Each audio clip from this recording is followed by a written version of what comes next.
Культура основывается на любви к совершенству. Культура – это познание совершенства. Моршал Дашугамех, хоть доброго времени суток всем зрителям национального телеканала. В эфире программа «Культура». С вами Лиза Барахоева. Смотрите сегодня в выпуске.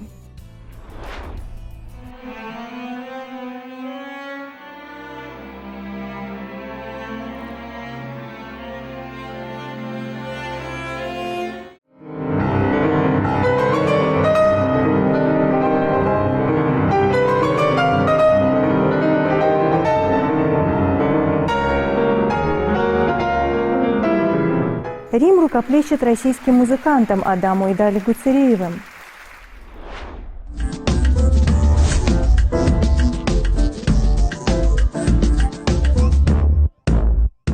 Все краски весны и лета на подиуме. Показ коллекции ингушского дизайнера Эсет Тимурзиевой состоялся в Доме моды Вячеслава Зайцева. Заслуженный деятель искусств Республики Ингушетия Роза Икажева представляет наш регион на всероссийском вокальном конкурсе «Звезда-2025». Италия рукоплещет нашим музыкантам Адаму и Дале Гуцериевым. Выступления известных российских музыкантов в рамках юбилейного года в Риме стали ярким свидетельством того, что классическая музыка способна объединять людей разных национальностей и культур. Был отмечен не только высокий профессионализм Гуцериевых, но и их вклад в укрепление культурных связей между Россией и Италией. Концерты прошли в самом сердце Италии, в Вечном городе, в рамках масштабной культурной программы юбилейного года. В стенах знаменитой Римской консерватории собрались ценители классической музыки со всей страны. Традиция юбилейного года восходит к библейским временам и была официально установлена в древности, в 1300 году. Первоначально юбилейные годы проводились раз в столетие, затем период был сокращен до 50 лет, а впоследствии до 25, чтобы каждое поколение могло принять участие в этом событии. С 1800 года юбилей отмечался всего 9 раз, поэтому выступить на нем в рамках культурной программы – это большая честь и удача для любого музыканта. Итальянская публика, известная своим взыскательным музыкальным вкусом и приверженностью к классическим традициям, восторженно приветствовала российских музыкантов.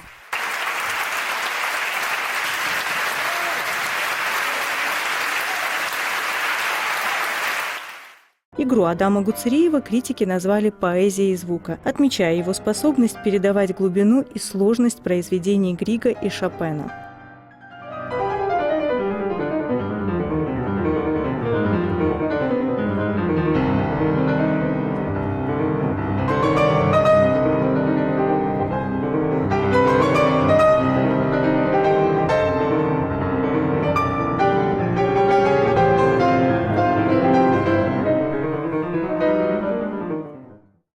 Я считаю, что Адам заслуживает всех аплодисментов, которые сегодня прозвучали. Он действительно отличный пианист. Далее Гуцериева, в свою очередь, была удостоена комплиментов за бархатный тембр виолончели и виртуозное исполнение Сен-Санса, которое продемонстрировало ее уникальный талант и артистизм.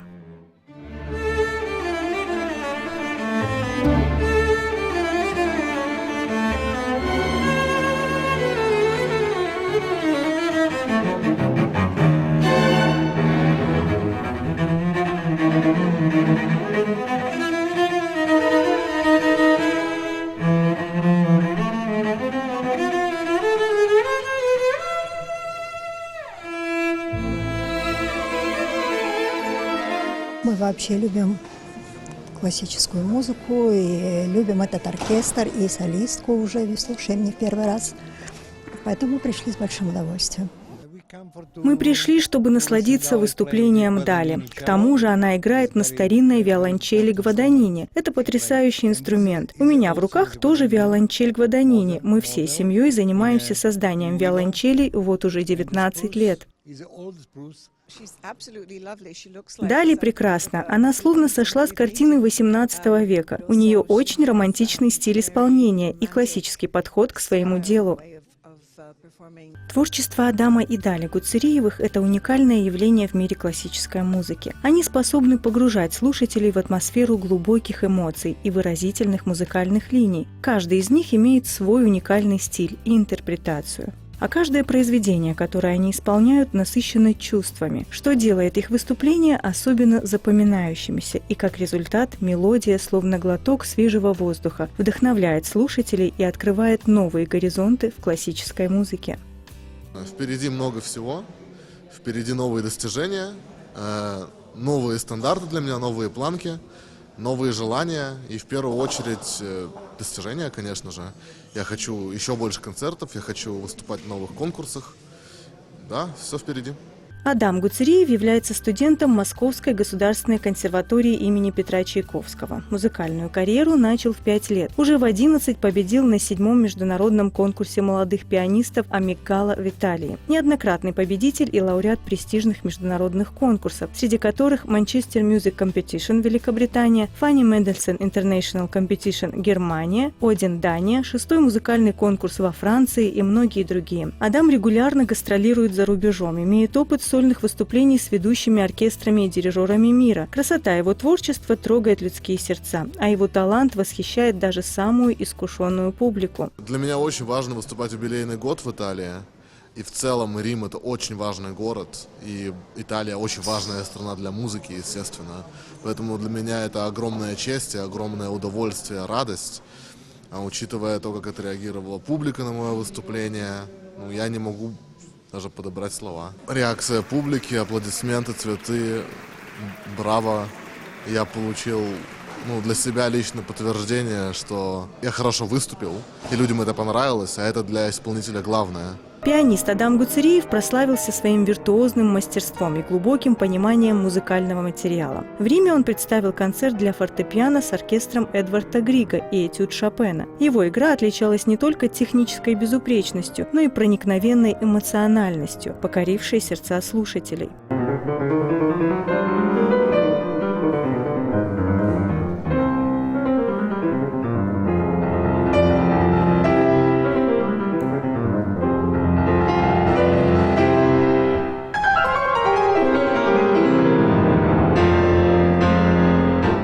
Дали Гуцериева – аспирант Московской государственной консерватории имени Петра Чайковского. Музыкой стала заниматься с 6 лет. Дали победитель и лауреат многих авторитетных музыкальных конкурсов: международного конкурса виолончелистов имени Святослава Кнушевицкого, международного конкурса в Манчестере, American Virtuoso в Нью-Йорке, 6-го международного конкурса в Токио, 7-го международного конкурса Оден Дания, международного конкурса струнных инструментов Айс-Шима в Японии и многих других. Дали Гуцериева по праву считается одной из наиболее талантливых молодых виолончелисток России. Она также входит в состав жюри конкурса виолончелистов имени Святослава Кнушевицкого, в котором когда-то одержала свою первую победу. Вы знаете, для меня это большая честь, для меня это огромная радость выступать в Италии, в Риме, в юбилейный год. Я безумно счастлива, и у меня сейчас только положительные эмоции в душе. И пока не выйдешь на сцену, не поймешь, как ты сильно этого хотел. Потому что перед сценой все-таки играет волнение, какое-то давление. Конечно, сейчас, когда я уже стала более профессиональным музыкантом, для меня это уже не так страшно, как в детстве, да. Но когда выходишь на сцену и играешь, и аплодисменты в конце, ты понимаешь, что ты очень скучал по этому. Город как солнце.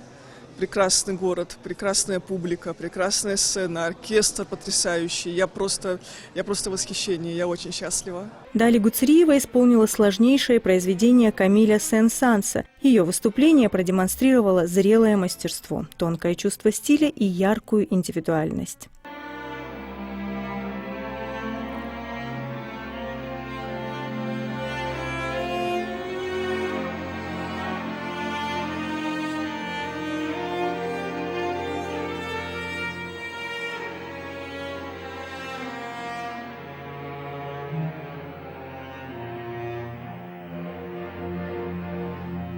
Концерты российских музыкантов на сцене Римской консерватории внесли важный вклад в программу празднования юбилейного года. По мнению критиков, выступления Гуцериевых стали настоящим культурным мостом между Россией и Италией, способствуя укреплению дружеских связей и взаимопониманию между странами. Творчество Адама и Дали Гуцериевых вызывает все больше интерес за рубежом, и прошедшие концерты в Италии – очередное подтверждение этому. Летом у музыкантов запланированы выступления на старейших фестивалях классической музыки в Европе. Европе, а в мае они дадут несколько концертов в Турции. Предстоящие выступления Адама и Дали Гуцериевых вызывают большой интерес у ценителей прекрасного. Молодые музыканты продолжают завоевывать международную сцену, демонстрируя высокий уровень исполнительского мастерства и внося свой вклад в развитие классической музыки. Их талант и преданность искусству являются примером для молодых музыкантов во всем мире.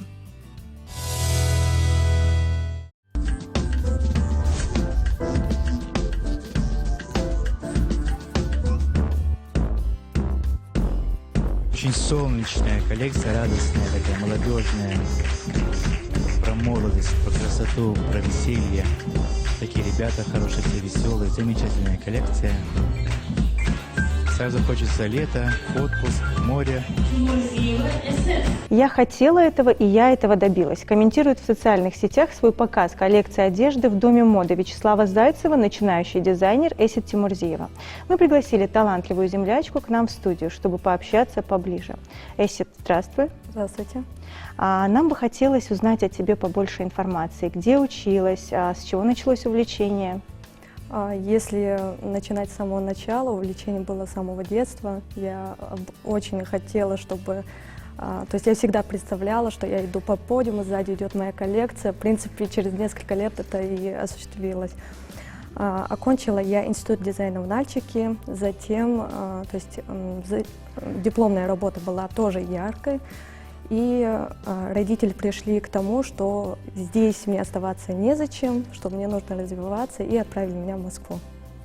Вот, по приезду в Москву я начала стучаться в двери дизайнеров российских, и мне все отказывали из-за того, что у меня нет высшего образования. Но в итоге так случилось, что согласилась Маша Цыгаль взять меня на практику, на производственную практику. И пока проходила у нее практику, я узнала, что есть лаборатория моды Вячеслава Зайцева. Я сразу же позвонила, узнала, что, как, чему. И только был единственный, скажем, такой минус для меня, что мне не хватало денег для поступления. На тот момент это были 300 тысяч. Обучение было только платным, да? Да. То есть это был вход, так скажем, а дальше уже как бы там дополнительно были еще расходы. Я приехала домой, рассказала семье.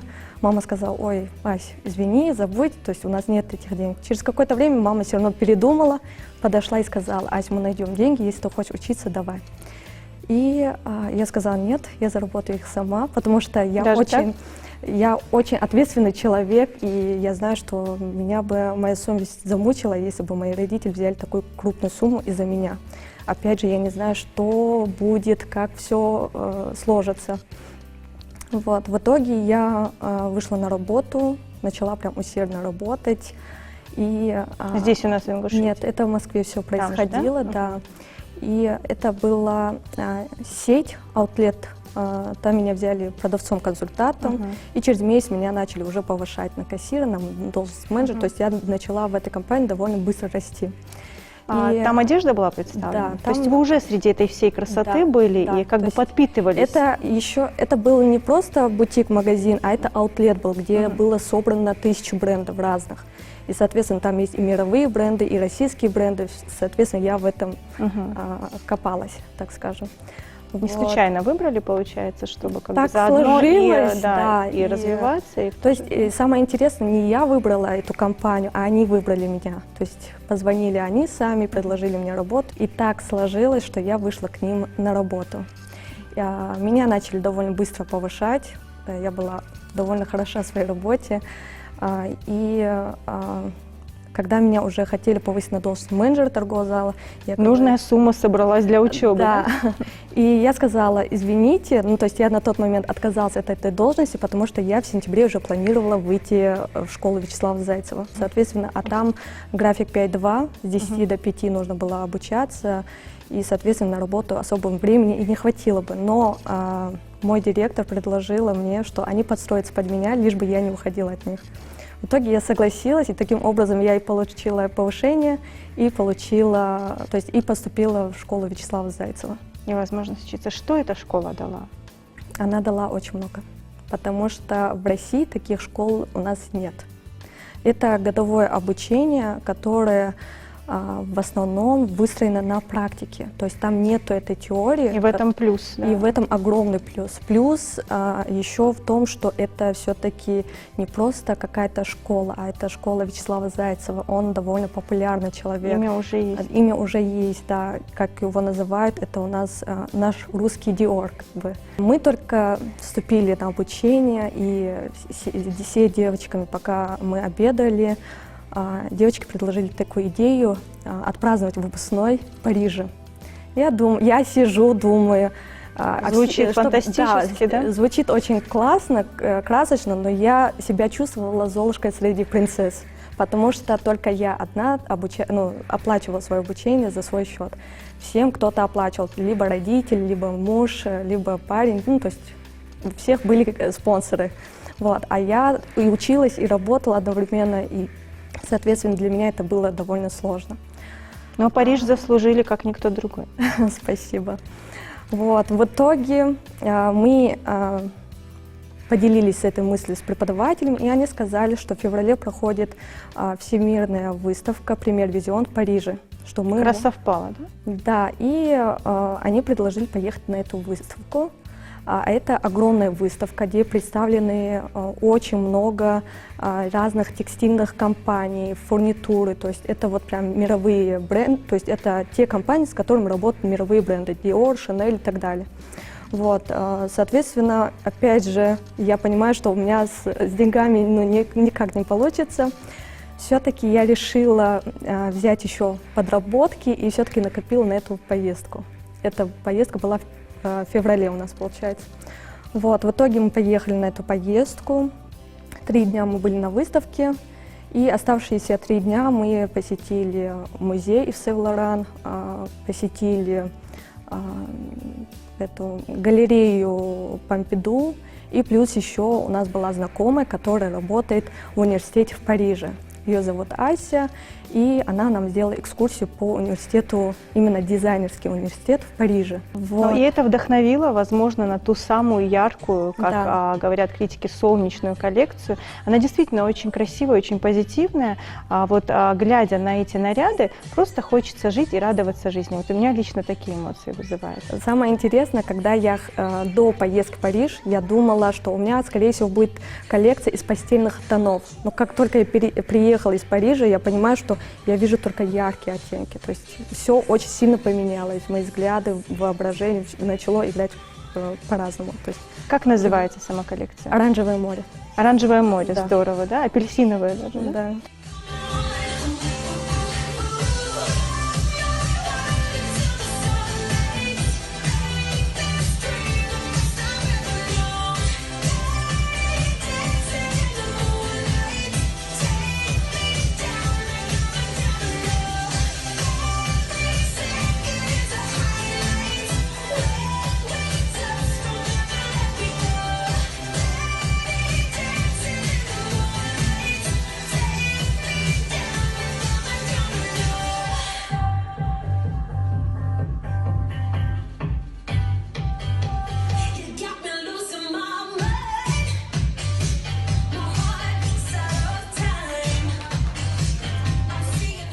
Процесс работы, скажем так, для меня он дался немного сложно, потому что я училась и работала.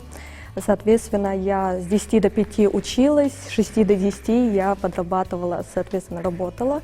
И в выходные дни у меня тоже были загружены работой. И у меня так получилось, что когда мне нужна была определенная фурнитура, я просила девочек, я им раздавала куски ткани, говорила, подберите мне фурнитуру, просто вот так вот раздавала. И так получилось, что мне девочки честно помогали, да, что-то купить, что-то приобрести, вот так вот.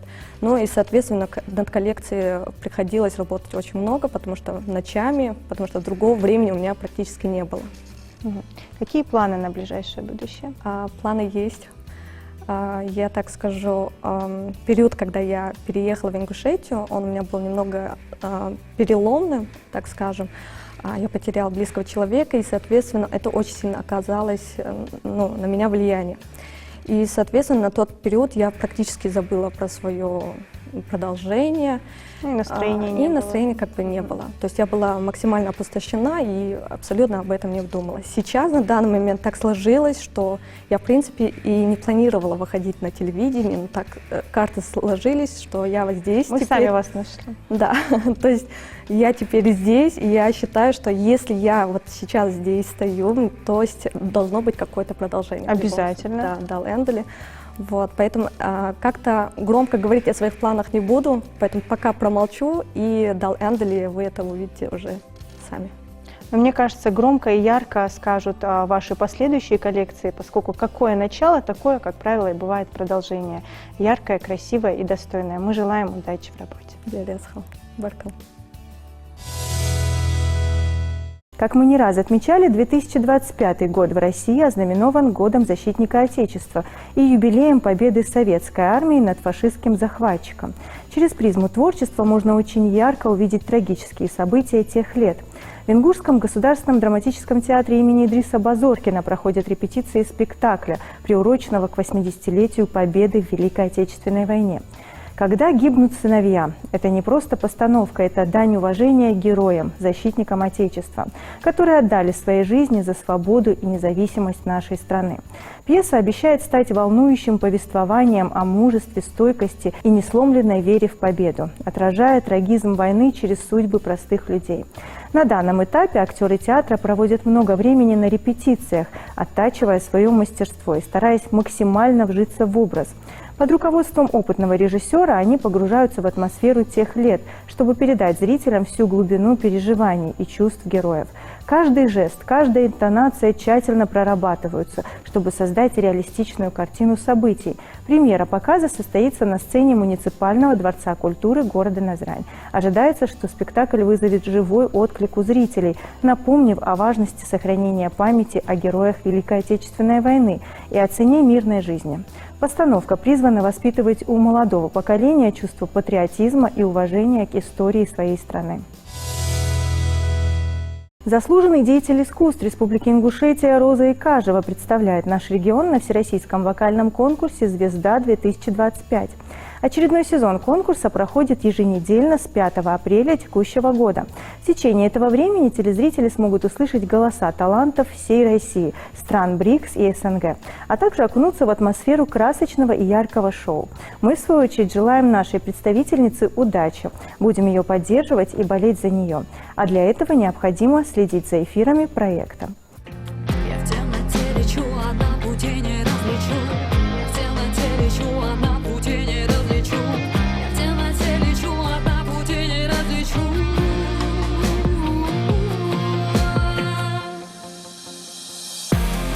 Забыла обо мне моя весна. Пометли без тебя мои глаза. И в темноте на ощупь я дышу. Так я дышу, так я дышу. Уже стартовал конкурс «Новая звезда». Очень волнительно, я жду своих эфиров. Конечно же, жду от вас, дорогие телезрители, поддержки. Она мне очень понадобится. Пока не могу раскрыть репертуар, который я исполняла на конкурсе, но могу сказать, что я подошла со всей ответственностью, потому что представлять свою республику очень волнительно, это очень ответственно. И я, конечно, сделала все, что было в моих силах, и выложилась на все 100%. Напомним, что Всероссийский вокальный конкурс «Новая звезда» – это ставшее уже традиционным ежегодное музыкальное состязание. Самые сильные и талантливые исполнители собираются на одной сцене и сражаются за свой родной край.